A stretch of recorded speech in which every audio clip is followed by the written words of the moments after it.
Okay. Okay. So thanks, yeah. So thanks so much for taking time to, yeah, just to talk with us. We're doing this project for the Library of Congress. So this is a record for history, is one way to kind of think about it, which we feel really honored to be able to do, and to be able to do it in community with both of you. So I'm gonna, and I'm Monique. I don't think we've met before. I'm Christopher Shane. Yeah. Billiot. Yeah. And Miss Louise, it's always good to spend time. So I'm glad we were able to be here. I'm going to just do a little introduction, and then I'm going to basically ask you the same thing that I'm going to say who you are, and then I'm going to ask you who you are. So it might seem a little bit weird, but just for the process. Sure, no so problem. Just to let you know. And it'll be about an hour long, and yeah, just be yourself. Okay. No problem. You brought all the goodness with you. So, so we are here with Miss Louise and Billiot and Christopher Shane Billiot in Houma, Louisiana. And today is July the 7th, 2022. Can you please tell us your name? Sure. My name's Louise Billiot, and I'm Christopher Shane. Billiot. Yeah. Where were you guys born, and where are you from? And maybe Miss Louise, you could start off. sure. I was born in New Orleans because many of our Indian people from Dulac, we had to be transported, or when our parents had children, they had to be transported to New Orleans to have their children. So I was born in New Orleans, but of course I was raised in Dulac. Okay. In the community of Dulac. And can you tell us about how far New Orleans is from Dulac? Yeah, it's now. Long time ago, it was a lot longer to get there, but now it's about 45 minutes. But all the way from Dulac, I would add another 20 minutes or so. So we're talking about an hour. Yeah, 60 miles from Dulac. And what about you, Christopher? Where were you born? I was born in Houma. Yeah? Yeah, we had modernized by that time. We had more hospitals, I think. Yeah. And are you from Dulac too? Yeah. Okay. Do you both still live in Dulac, or where do you guys live? No, currently? because of the erosion, Hurricanes. climate change, everything else, we had to move to Houma. So both, I'm living in Houma. Christopher is my nephew, and he's my sister's son, Marie Billiot, and so we both live in Houma. But we are originally from Dulac and was born and raised in Dulac, an Indian community there. And how long ago was it that you made the migration further north to Houma? Let's see. I moved, and one of the reasons why I moved from Dulac was because of the rise in the water. You know, whenever there was a rainstorm, not just hurricanes, it was rainstorms that flooded our properties and so on. Mom at the time was living with me, and I actually lived in a trailer that was elevated 9 feet in the air, but she was living with me. And then just for a rainstorm, it had flooded, and Mom had to be transported to higher ground in a pirogue. So I said, we can't do this anymore. So we moved to Houma. We bought property here in Houma and moved to Houma. I couldn't have her doing that anymore. She was an elder, and yeah. But your question was, how long ago was that we migrated? Let's see. I would say in about 20 years ago, at least 20 years ago. Okay. Wow. Wow. And And Christopher, you grew up down in Dulac and lived there until when? Until about 26. I'm 45 now. Right. Okay. So about 26, I guess it was 2000 and 2006. Mm-hmm. And was that what was that decision for you? How did you make that decision for yourself? That was Rita and Katrina. Mm-hmm. That was for Rita and Katrina. Mm-hmm. And their home was totally destroyed. We actually lived next door to each other, and their home was completely flooded. For Rita. Right, right. Wow. But I still love it there. I still love it down the bayou. Yeah. I go down there every chance I get. Yeah. Down the bayou is home. Yeah. Blackberries. Yeah. Yeah. Christopher is an excellent blackberry pretend maker. Ooh, Yeah. yes. I thought about bringing. Oh, I could bring some. well, Yeah. we should have a feast together sometime. Blackberry dumplings are so good that the dough, the batter becomes tatala bouillie. Yeah. So Yeah, and then they're he both makes excellent. pasta bouillie. Well, I definitely want to taste that. It's really good. I got to say that it's really good. Have you found it harder to find blackberries in Dulac, or do they seem to be doing? They flourish. Yeah, yeah.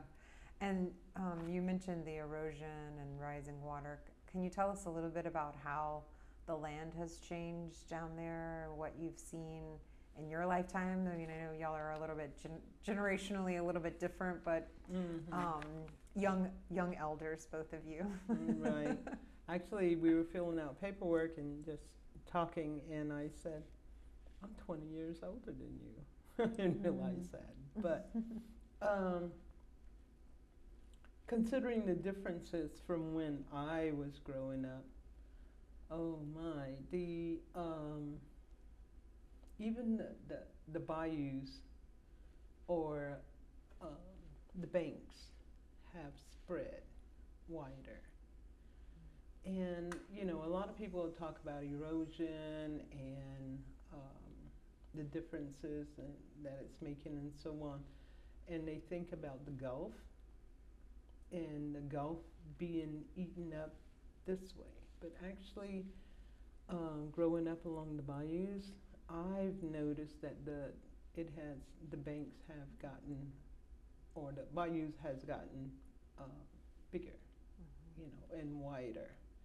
So where there were wharves and where we used to play and fish and swim and that sort of thing, those wharves aren't there anymore, because now the water has gotten closer to the road, whereas when I was growing up and playing along the bayous and so on, we had a lot of room to play. We had a lot of land to play on before we reached the bayou, and that's not the same anymore. We, even riding down the Maya, I had the opportunity, or going down the Maya, I had the opportunity to go up in a helicopter and look down and see the where we lived, Dulac and Grand Kaya, and where the Dulac Community Center is, that's in Dulac and so on. And when I look, I was amazed at just the strip of land that we have there. I can't imagine what it's going to be like in 10 years and whether I'm going to see land at all. So there's been major differences. People that come here may not know the difference, but after living in Dulac and being raised in Dulac and playing and living my whole life there, we notice the difference. It's and it's sad because of the fact that we can't save it, or we're not doing anything to save it right now. And yeah, it's sad because there's going to come a time where we're going to point at the water and say, I was raised in this area, in this vicinity, you know, and pointing at the water rather than pointing at land. Wow.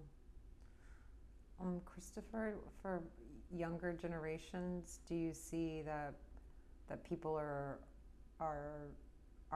making a migration further to the north more and more? Definitely. Yeah, there was just a big storm that hit last year in 2021, Hurricane Ida. Has there been a significant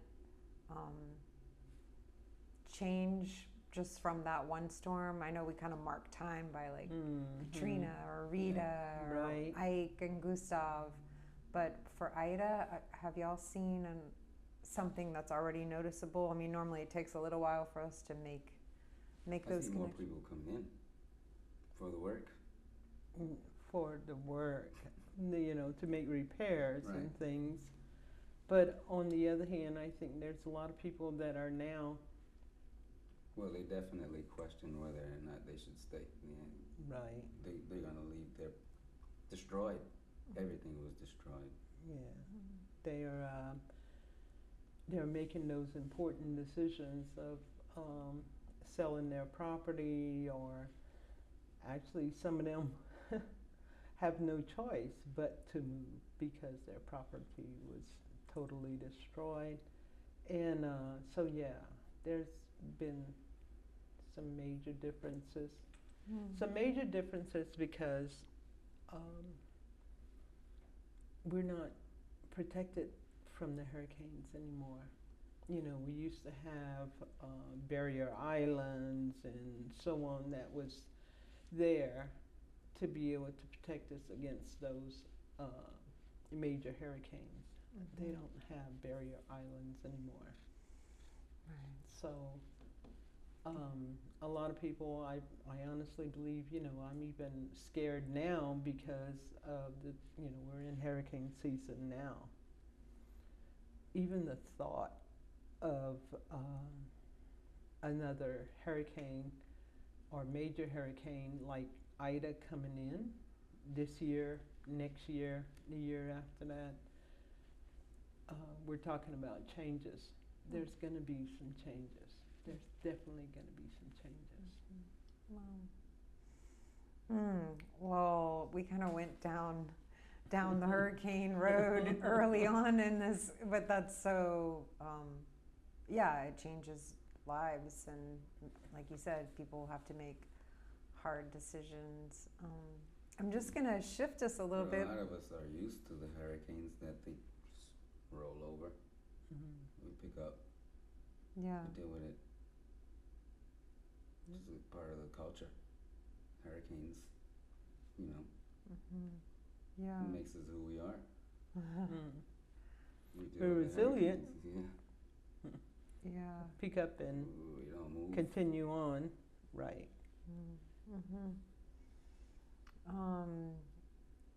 Yeah, I know what you're saying in that it makes us who we are, and it's kind of like the nature of this place, but they've become so frequent and intense that, you know, I definitely noticed more people evacuated last year than I ever heard of people evacuating before. And I think when people came home, they were like, I'm glad I evacuated.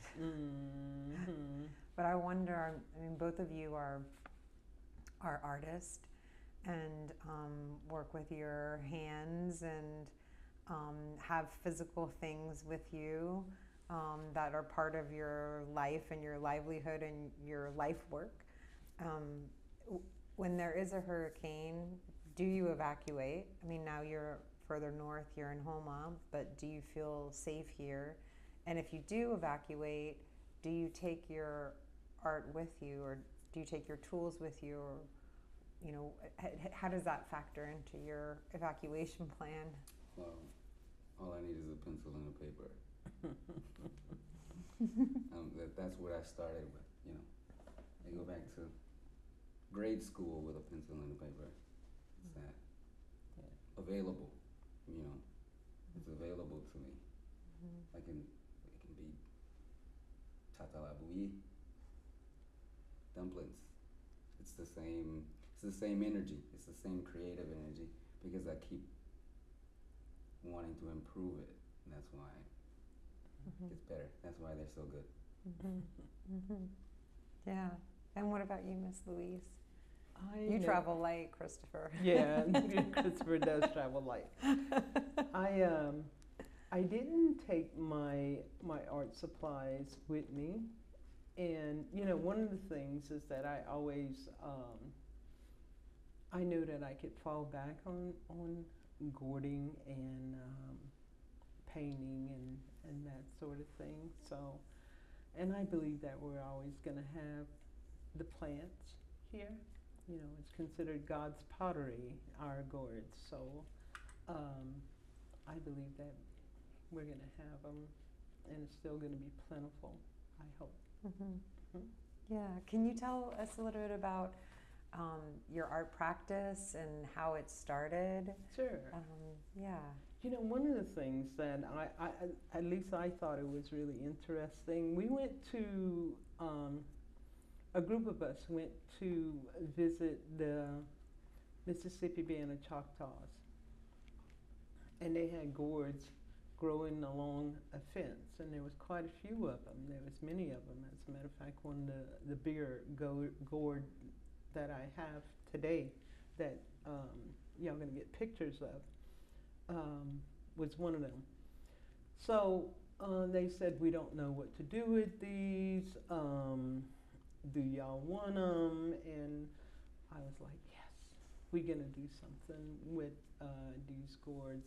After researching and doing some work, or looking up some work concerning gourds and all, then I saw how many of our Indian peoples, many of our Native Americans use them for several different things. The one article that really captured my heart was, it was named God's Pottery, because the gourds are filled with water. Once they're picked and dried, it turns into wood, or I consider it wood. It's wood-like. The plant actually turns into wood, and then we clean out the inside, which is full of seeds that we can replant and replenish the earth with these seeds and make more gourds. And but there's no sign of water at all. It's just wooden after that.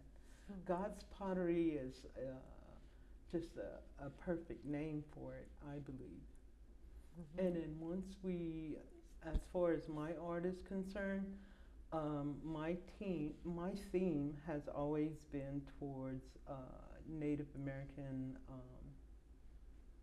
things. Whether it's my first piece that I'm going to show you, or you're going to have a picture of, or you're going to be able to see it. My first ever piece that came from one of the gourds with the Mississippi Band of Choctaws that I got from the Mississippi Band of Choctaws was a basket weaver. I call her the basket weaver. She doesn't have a face. My signature piece is that I never put a face on it, because I said, and many people ask me about that, about why I don't put faces on my basket weavers. And I said, because it's going to give them a personality. And this weaver could be any one of our tribal members that is going to be weaving a basket. Also, the tribute to our basket weavers, the reason why I do that art is because it's a tribute, it's an honor, to give honor to the basket weavers that we have left, because there's so few. you know, we were talking about erosion and so on. You know, our palmetto is getting scarce. The palmetto that we use to make baskets and so on. So I want people to be able to remember that basket weaver. I want them to be able to remember and honor those basket weavers. So that's what my art consists of. Wow. Do you weave baskets as well Yes. as cord work? Yes. And what other kinds of art forms do you work with? I work with, well, actually, and I'm looking forward to retirement.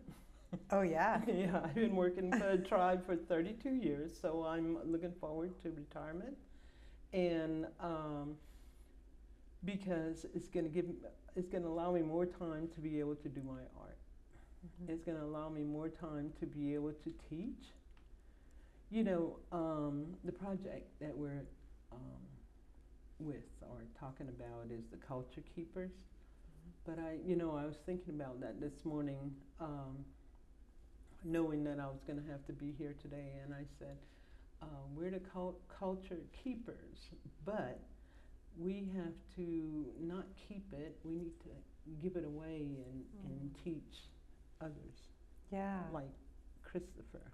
Is that how it Yes. transferred? Yeah, exactly. Knowing that Christopher already had the basic, he has some skills. I say basic, but Christopher is very detail oriented. yeah, and very talented, and yeah, details are his. You and can one track minded. yeah, and he has Constantly to thinking of finish. it. He finishes his pieces. I mean, it takes him some time, but he finishes Well, his I'll pieces. go from one thing to another. Yeah. I'll be surrounded by them. I'm surrounded by the gourds. There's gourds on everywhere. Mm. Yeah. If there's an event coming up, every morning I'm on a new one. I'm doing something new. So every day I'm surrounded by things I'm working on. Mm. How old were you when you were introduced to working with Recently. cords? Yeah. Recently. Okay. What shall I Very- say? Maybe about 5 years. 5 years. Yeah. Oh wow. Yeah, Wow. but And But- the techniques that you're using on gourds is you started doing burning and then carving, or how did that progress? For me, I draw free-handed, and so does Christopher. We draw, and then we add the wood burning. I haven't. Christopher has to teach me. He has to teach the teacher how to do carvings, because his carvings are so intricate and so even and beautiful and very detailed and so on. So he's going to have to teach me. I'm really just practicing myself. I'm learning as I go. Mhm. But That's why I'm always doing something new, because I'm constantly, and I'm very interested in my own talent, the growth of creation, it. yeah, and your Learning, creations, growing, yeah. learning new things. That's why it's always something new. Do you all grow your own gourds? We do. I didn't grow any today, but you're gonna let me know how your garden comes. Yeah. You I'm gonna start Hopefully. growing some. Yeah, absolutely. I have. We still have some property in Dulac, and year before last, I put some seeds out there, just keeping my fingers crossed that they were gonna grow, and it flourished. You know, people told me, "Oh, that doesn't grow around." Yes, it does. It grows really well, and so we're gonna have to get some of our own with trellises. And you gotta kind of they once they're planted and growing well, you have to kind of bring them in, and you have to train them where you want them to go. Otherwise, they'll get in the walls of homes and stuff. They're really, and they're very sturdy. Those vines are very sturdy. We're gonna have to learn how to do something with the vines too. so we don't lose any of arching trellis. yeah. So we don't lose any of that plant. That's our tradition anyway. So we're not. Did any of your elders work with any other kinds of traditional materials, palmetto, or yeah? Can you tell us just a little bit about or boat building, I or think that's where it comes from. yeah? It's in my heart. It wasn't passed down from tradition, but it's in my heart. You know, it's there. It's on both sides. It's on both sides, but it was being turned away from before I was born. So when I was born, when I came into the world, it's not being traditionally handed down, but it's right there. It's in my heart, you know. Yeah. That's why. That's all I want to do. Yeah. That's all I want to do. Because it's being erased. They're forgetting it. They're going for the money. They're going where the money goes, and it's not in traditions, right? True. Yeah. Our gourds. I love working with the gourds too, and I'm somewhat like Christopher, although I have to kind of put it down every now and then. Is to once I pick it up, though, I don't want to put it down. I just want to devote all my time to that. Christopher, he devotes his time, but he also does drawings and different things like that too. So Always from one thing to another, and it's all creative. Do you think of the work that you do as a spiritual practice? absolutely. Definitely. For me, it's rewarding, and I'm sure it is for you, to see a finished product and to see, for me, it's God's creation, and to kind of enhance that creation and the Creator's creation and make something that might be thrown aside, make it beautiful, and that people will admire, and then they can hear the story of the Creator's creation here. Created his pottery. They call it God's pottery. Yeah. So I'm always amazed at how strong the nature can be. You know, when you think about a basket that's made out of cypress or palmetto, and just how durable it is and how long it can last. absolutely. And beautiful. And the human element, turning nothing into something. Yeah. We, Gordon, we hope, and I know that there's going to be opportunities, or, even if we make those opportunities ourselves, to be able to teach the younger children and get their hearts into gourding. And once they hear the whole story of how this was a plant that was full of water and now it's wood, and it's got its own shape and its own mind. I know one of the things that we talked about, Christopher and I, when we were first talking about it, and getting together to gourd and basketry and so on. One of the things I told Christopher is that, especially the baskets, he said, Aunt Louise, when do you start going up with your basket, the size? And I said, you have to let the basket feel it, talk to it, feel when it wants to start coming up, and the size to come up. I said, I can't tell you make 4 rows and start coming up. Let the basket talk to you. What do you think would be helpful for creating opportunities for young people to be exposed to to the materials and the teachings? Do you have any suggestions for, something that might have helped you in your practice, or for Christopher, for you? What is there anything that you might be able to recommend that could be initiated or supported more? I think at this particular time, the United Houma Nation just got a new office.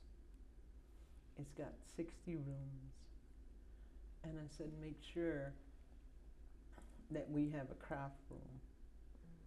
And even if, the voting time, even if, it's no cost and so on, even devoting time to children, talented, or children just in general, doesn't necessarily, not that they have to have some skills already, but to come and let us work with them, and even start with just basic painting and basic drawing and so on. Very basic. Yeah, and then letting them graduate at their own time, at their own pace. They'll learn at their own, yeah, because of their own interest. Yeah.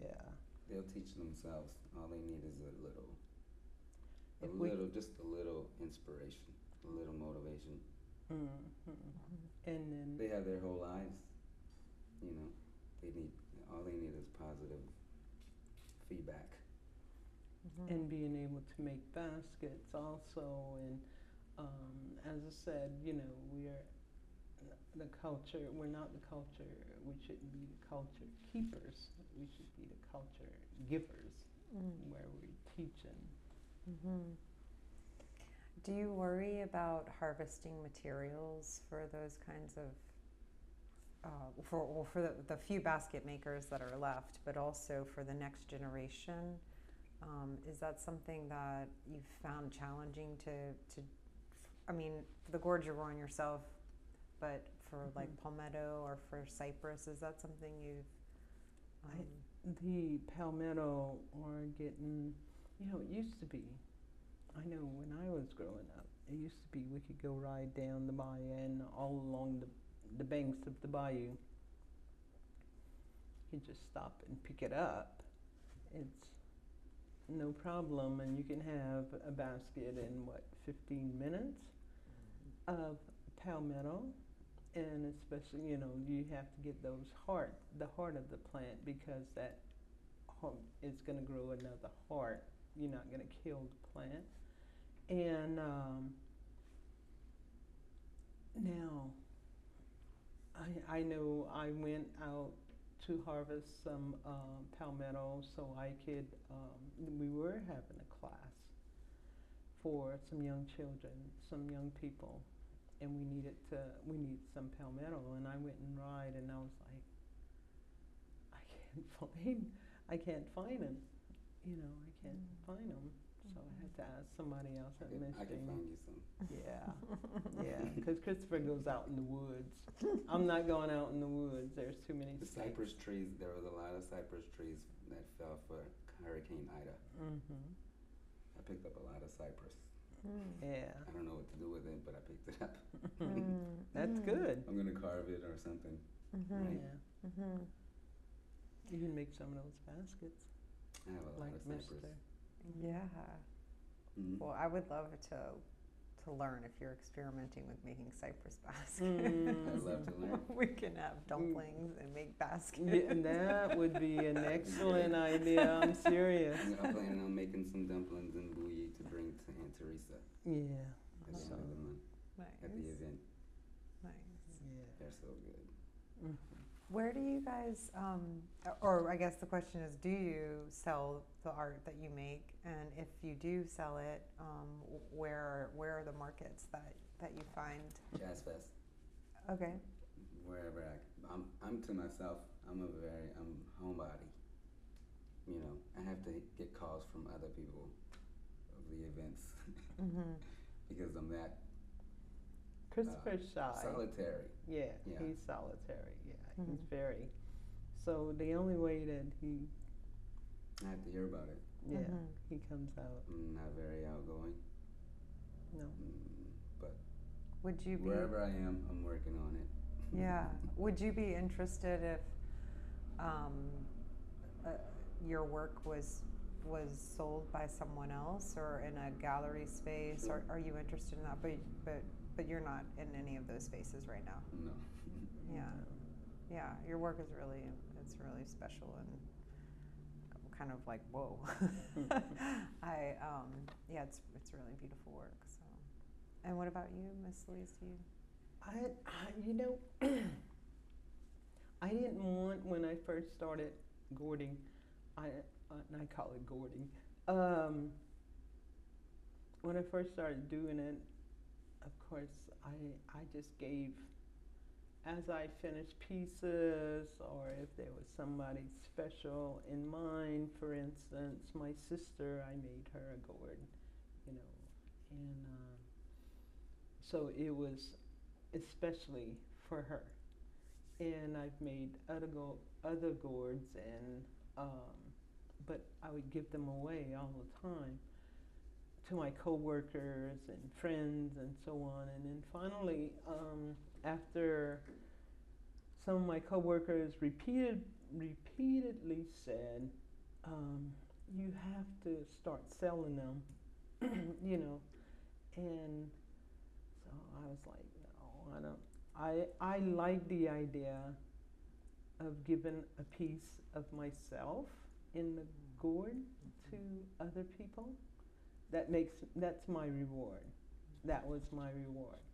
But they did convince me that paint costs money, and you know, varnish and everything. And I wanted, actually, I wanted a more a better piece of a better burner, and it was like $200. So I said, well, maybe I can sell some gourds, and I could purchase the, and you know, and then I could do better work, and then I could do more work, and I could do it faster, and so on. So anyway, I started selling them, and but I always try and make it reasonable, that people, when they're going to look at their piece, whether it's in their homes or on their desk, or you know, it's a pencil holder that I created for them, or whatever the case, then they won't think about the money that they spent. They're going to think about the beauty of the piece, and that it came from me and it was a part of me. So that's the reward, not the money. Right, right.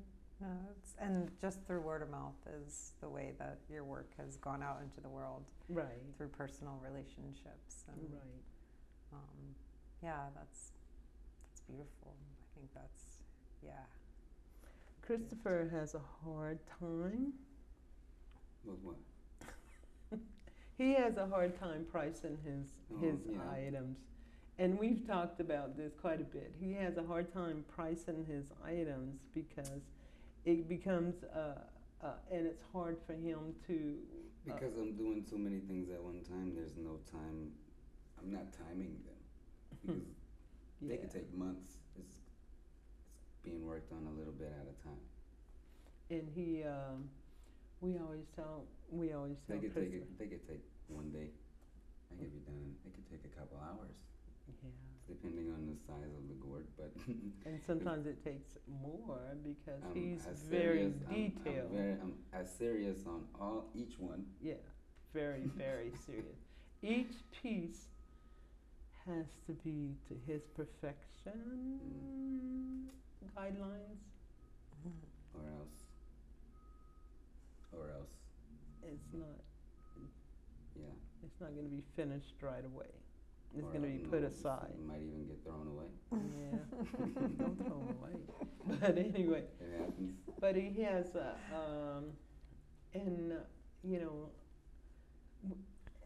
but I don't know if somebody else understands this, but you know, I'm sure artists, you know, they understand this.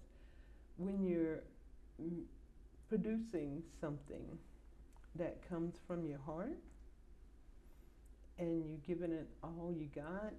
Like sometimes people don't want to pay, like for beadwork, for instance. It takes a lot of time and effort, and putting on each bead at a time. The amount I'm just comparing it to that. And sometimes when beaders are going out to sell their work, people don't want to pay $250 for that piece. But if you know all the work and the time and the effort and the love and the learning up until this point. yeah, and the thinking of that it took to be able to produce a certain item, then sometimes 250, it's worth to the artist 500, so Right. Yeah. I think of the inspiration that it causes in other people, especially the children. You know, to inspire I them think to of myself when I was a kid, how just seeing a drawing that my brothers brought home turned the spark. Made me want to do that. So I think of others having that spark. We're gonna have to get together and actually plan some time to be able to share with children that would be willing to learn. Yeah. Could you recommend any places that you think might be good for that? We're just been thinking about a public event as just one offering in the near future. Like, where's the best place to go, or how do you connect, with community in ways that, you wish maybe when you were younger, or There for was a just place, knowing. yeah. Is there a place? I think, the prediction that the construction with the tribal office is going to be sometime in September, even if it's in December of this year. I think that's good. But having a place that at the tribal office and being able to store our things there, and even those that are inspired to take it up and actually take it somewhere, continue gording and continue painting and so on, and being able to have a place where they could sell it right there would be excellent. I think that's a good That's a way really of good idea. sharing. But so the tribal office, I believe, would be a good place.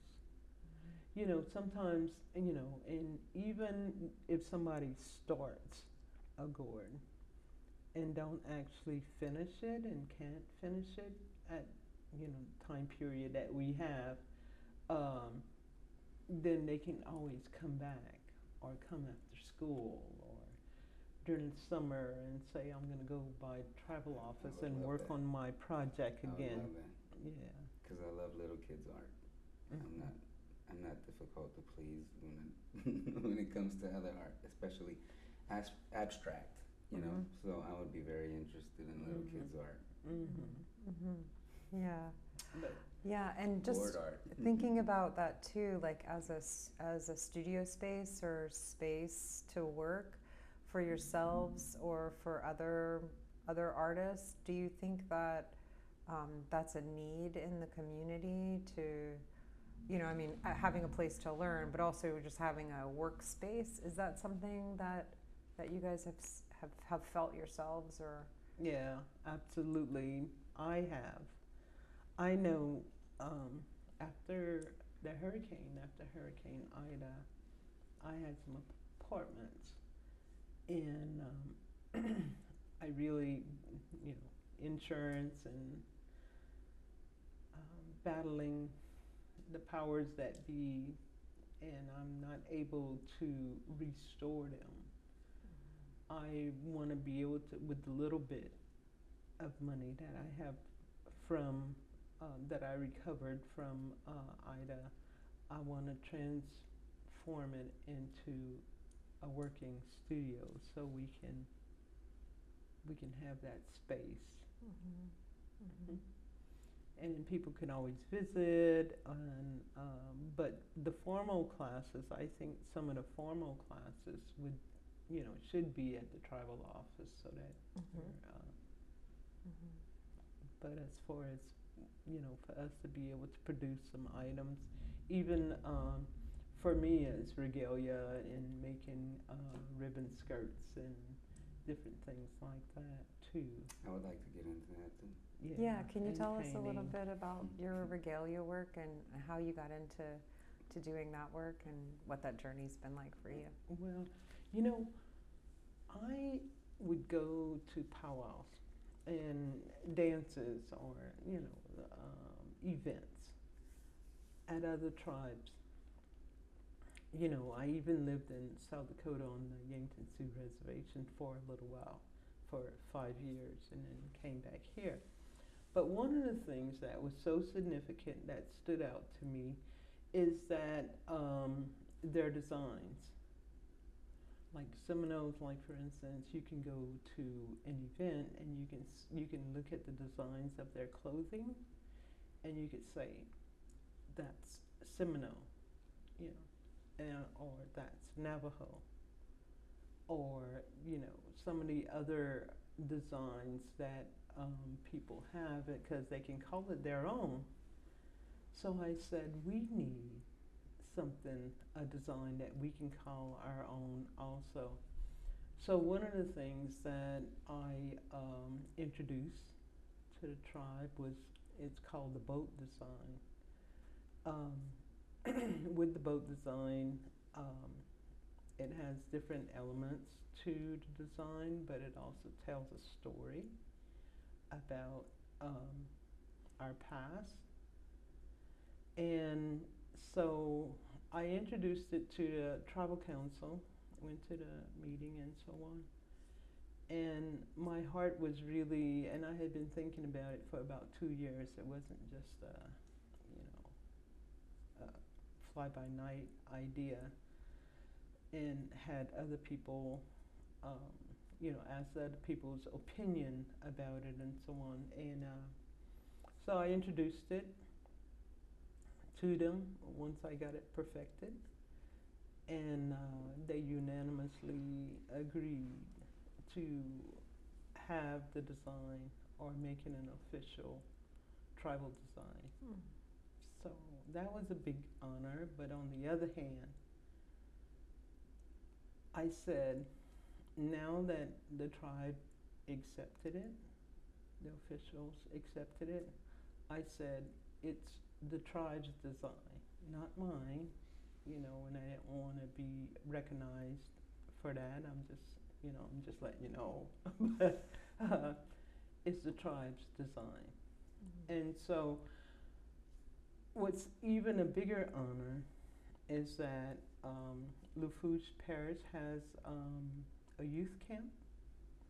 And so one of the things that they did is they actually took the design with the younger children. They took the design, introduced them to each part of the story in the design, and had them make little throw pillows that they could take home with them. But they were able to, they learned what it meant. And so hopefully they're going to remember that for many years to come, and then they'll pass it down. That's the culture givers method, right? Can you tell us the story of the image, what Sure. What it means? Sure. I think it's much better if I would actually have. I have a picture of it. Yeah. I have some regalia in my truck. Okay. Well. With the design. Okay. We can do it another time. Okay. Maybe. Sure. Sure. That's fine. Because I love that.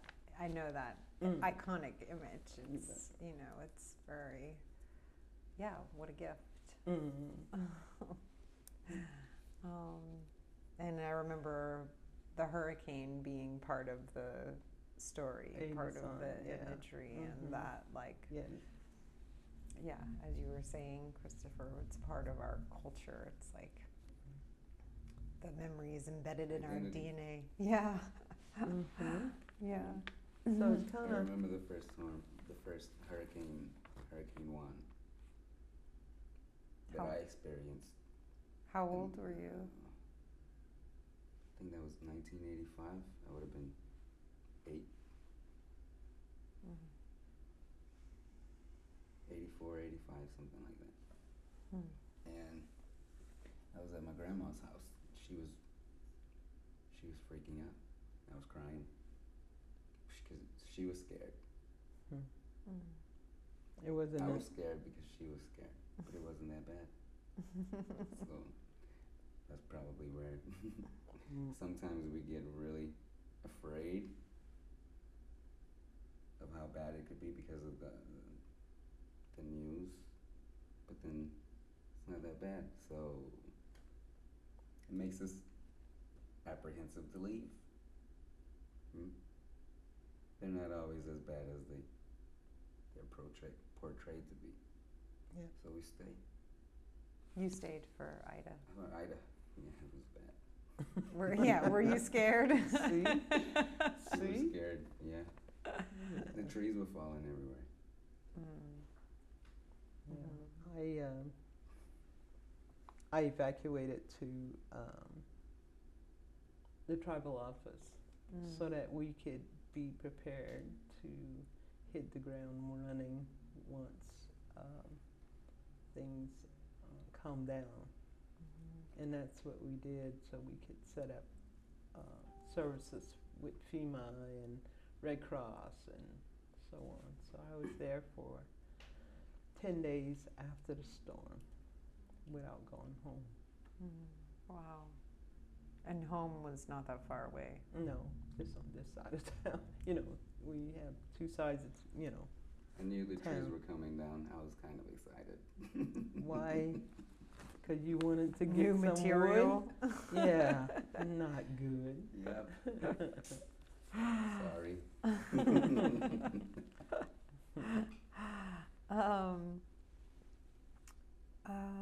Sorry, I'm just checking my questions here.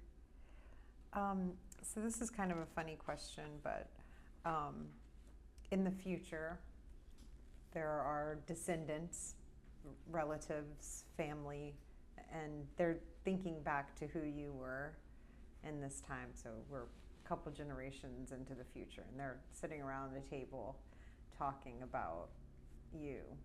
What do you hope that they are remembering and speaking about? Oh, cool. That's a cool question.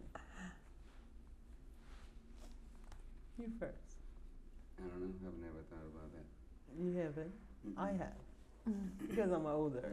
Because I'm 65. Maybe that's why. I don't think that far ahead. Yeah. When I hope that especially my nephews and my nieces, my great nieces and nephews are going to say Aunt Louise was a culture keeper and a culture giver. And Aunt Louise's passion was for our Indian people to be well. To be well in their minds, in their spirits, and to be well. I think they're going to be saying that. I hope so. I hope they taste the dumplings and they want to go out there and get the blackberries. I hope they're inspired to go out and get the blackberries.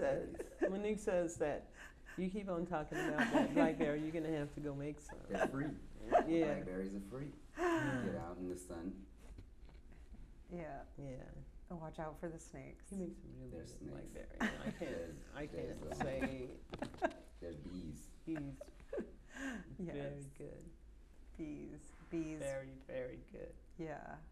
Well, I think that that's, when we talk about um, tradition keepers and tradition givers, culture holders, culture givers, bearers, that art forms, they're all around us in so many ways, whether it's cooking or making something beautiful or even just creating space for people to come together. Like that is an art in and of itself, where people feel safe and loved and see beauty. So it's special work. I believe that. What are your hopes and dreams for future generations of artists, or for yourself? I mean, I think for Miss Louise, you were talking about your retirement plan, which sounds like you're maybe not going to stop working, but just different form. Right, a different form, exactly. What is? Yeah. For me, Yes. I want to go bigger, taller, more visible. Yeah, there you go. More visible. Yeah. Yeah. I think it's his time to become more visible because his talent. I feel claustrophobic. Yeah, but his Ooh, talent and I need to get his skills. I need to be around other artists. That's why. Right. In his. That's what's been missing. I think. His skills are he tries to perfect his work all the time, and that's what an artist does. So you're a true artist at heart. Since you're a true artist at heart, then share it. Share it. Make it bigger. Get bigger. Go out and demonstrate, whether it's at festivals or tribal events or even investing in a booth at powwows. Boat building, Boat building. We have a relative down the bayou. He's waiting for me to go over there and learn from him. Yep. But it's gonna cost me $300 and something just to buy the wood for him to teach me. So that's holding me back, Yeah. Well, you get those. He's waiting there. He's old. His son is not. He's not passing it down to his son. His son isn't interested, but I am. Yeah. And he's like, he lives really close to where my grandparents did, my great grandparents, and they were the boat builders. They cut down the trees, and they carved the paddles. They were carvers. They carved it by hand, hatchets and planers. It's in my blood. So if I'm following my heart, I'm going back down the bayou. Yeah. Yeah. Well, You just need to act upon it. Yeah, you were saying that your family still has a plot of home in Dulac, and just curious about knowing that land. We're experiencing such rapid land loss, and some of those places are becoming more vulnerable. But I think that there are scenarios that the state is putting out asking people to relocate. But how important it is to have a piece of bayou side. Yeah. And just curious, to hear some reflections about like this traditional boat builder. Are there other traditional skills that you see that are being lost as people are having to move further up the bayou or away from the bayou? Are there any other? A lot. Yeah. Lots. People are, like for instance, the boat builder that's willing right now, who's an elder, to teach. He's a carver too. Yeah, and being able to sit with him and be with him and let him, and you can say when you're going to be 65 and say, I learned from. Billiot. Yeah. Joe Baby. Yeah. And somebody else mentioned him this morning. What is his name? Joe Baby. They call him, his name is Joseph Billiot. Yeah. They call him Joe Baby. Yeah. Yeah. But yeah, and his father taught him. What? Yeah. And Famous. yeah, famous. Down the bayou. Yeah. And he's passed now. So Joe Baby is the last of Yeah. that line. Yeah. So you Mhm. have to I have take to. that opportunity Mm-hmm. to be able to learn from him. Mhm. Yeah. So that $300, oh well, go buy the wood. Yeah. Sell a couple of cords. You should be Right, able- yeah, exactly. Exactly, there you go. That's how I get my stuff. Let me see. How many gourds do I have to sell in order to You get gotta what sell I a pirogue. want?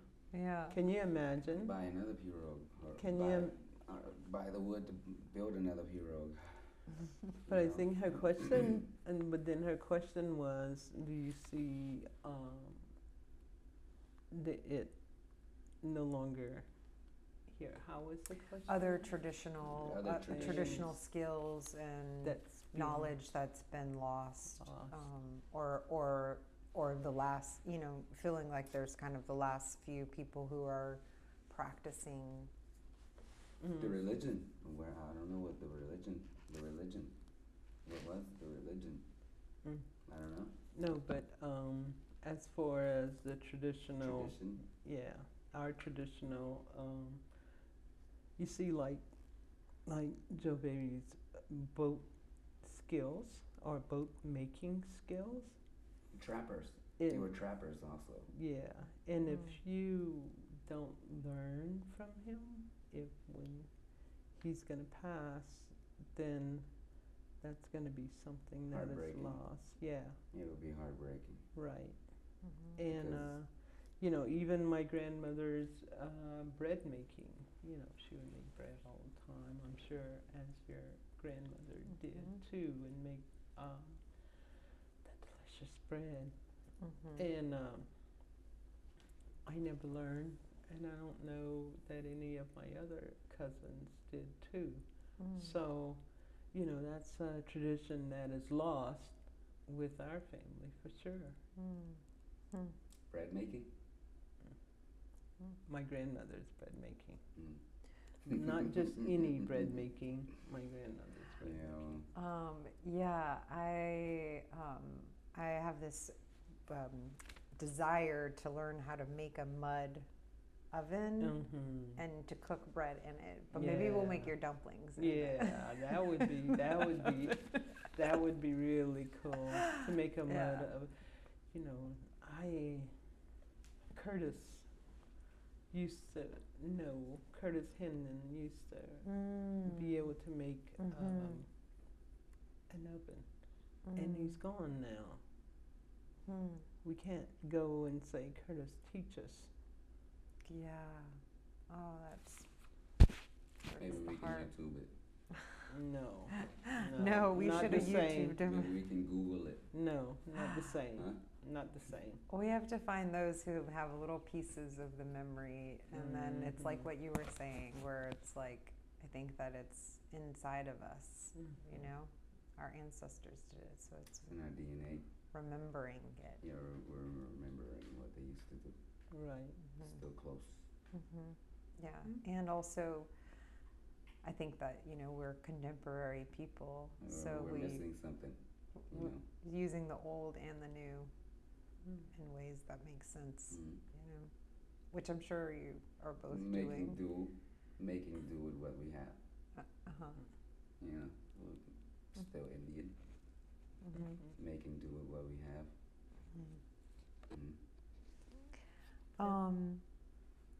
Is there anything else you want to tell us about the work that you do, or just in thinking about this as being a record for history, and for people who maybe know nothing about Louisiana, know nothing about Houma people or the bayous. You know, what are important things that you think people should know about this place and about, you know, you as an individual, but also your community and the place that we all call home?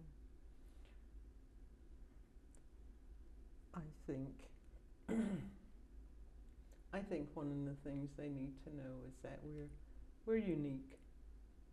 We're unlike many tribes.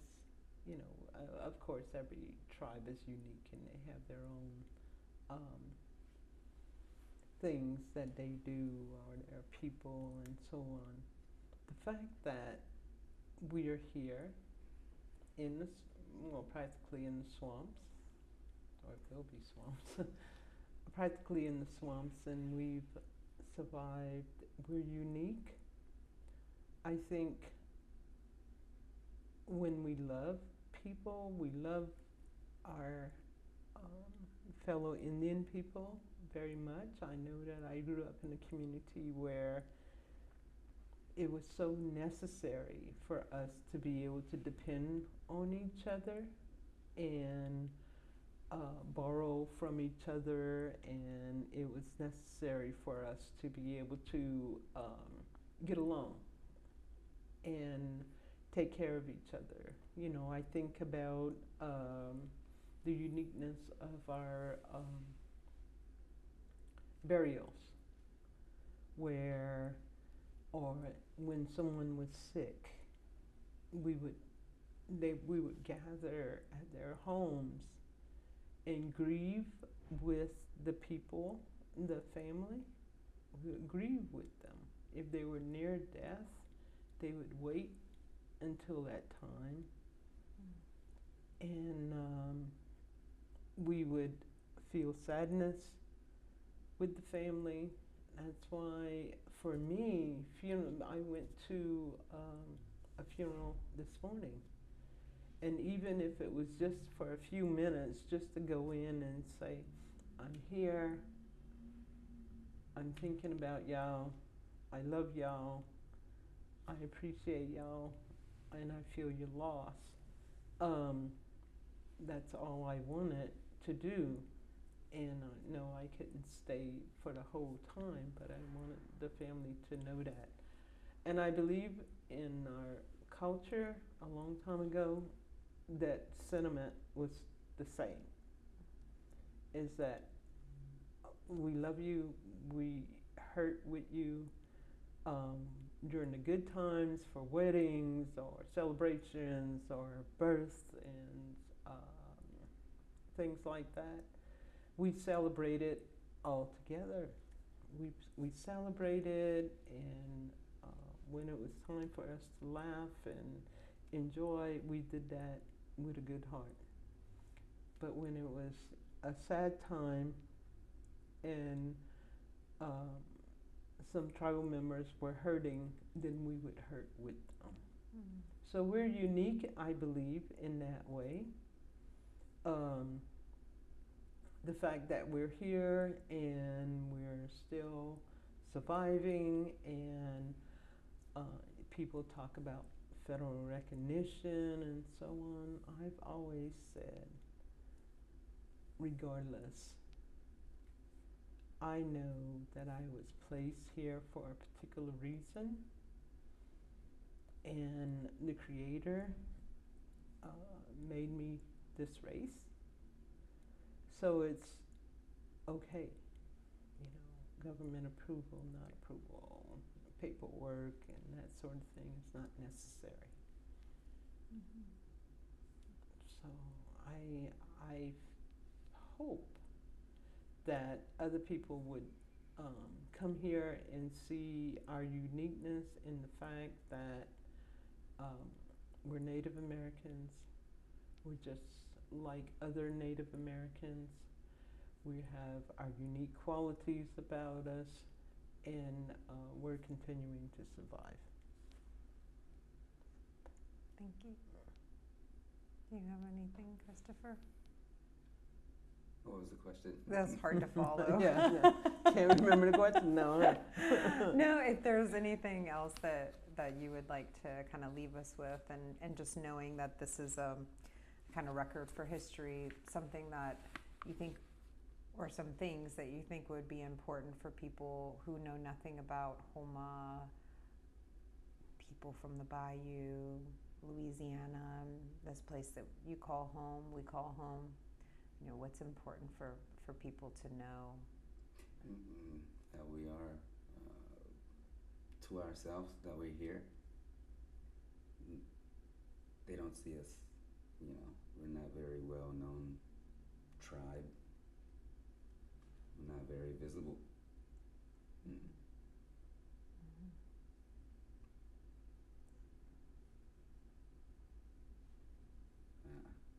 Yeah, no, that's a lot of people have no idea that Houma exists, that we're here, that we've been here, and like you said, Miss Louise, that we will continue to be here. I went to a conference once, and you know, it was a Native American conference, and somebody said, "What are you?" You know, and then I said, "I'm homeless." And he said, "You're homeless? We have a program for that." You know, so I thought that was cute. he knew, you know, it was just being funny. Like Indian people are, "What? You're homeless? Yeah. We got a program." Thinking about back to hurricanes though, and how people's homes, how there are so many people who were left homeless after the storm. Yeah, I'm just curious, like, when you evacuate, where do you go to, and do you think about like the future of needing to evacuate, or you know, talking about the tribal center as being a place that was important for folks to be gathered and kind of on the ground. Just kind of curious about your thoughts around that, and if you had any recommendations for, you know, what would have benefited for yourself and your immediate family, but for the homeless community at large. Do you have any recommendations for how we can be more prepared in the future? In the ideal, perfect world, what I envision that I would hope that would come true was a building to, you know, now that we have property that's paid for and free and clear, for us to build a big center, a big holding center for, especially for our elders, especially for those without any means, to go and rent a trailer. Go and rent a hotel room, you know, pack up their nice new SUV and so on, and be able to travel out of town. Because we're looking at what, $500 at least, just for one night, or maybe two, to leave. Many of our Indian people don't have those kinds of funds readily available, you know, when a hurricane hits. So my ideal vision would be for a nice brick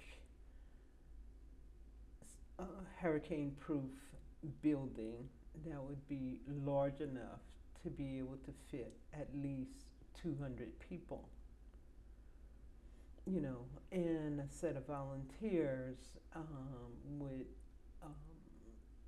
stock that would be able to last us 2 or 3 days until it blows over.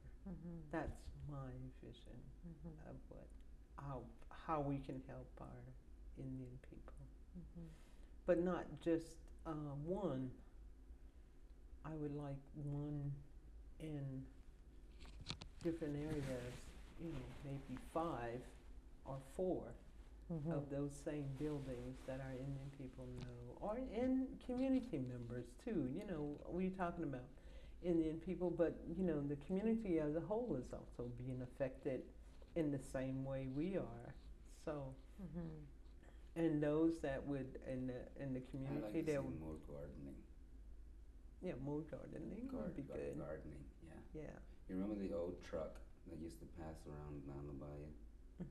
We had With vegetables. vegetables and produce. That you never know when there's gonna be another pandemic. Right. We're gonna have to bring back the produce truck Yeah, in well, multiple forms, multiple gardens in the tribe. That would be a great idea. yeah, food security is Yeah. sovereignty. I think people are starting to think in that way too. You know, since the pandemic, and you know, I think they're contemplating those We ideas. should be We should be first. we should be leaders in that area. Yeah. Christopher should be a leader in that area.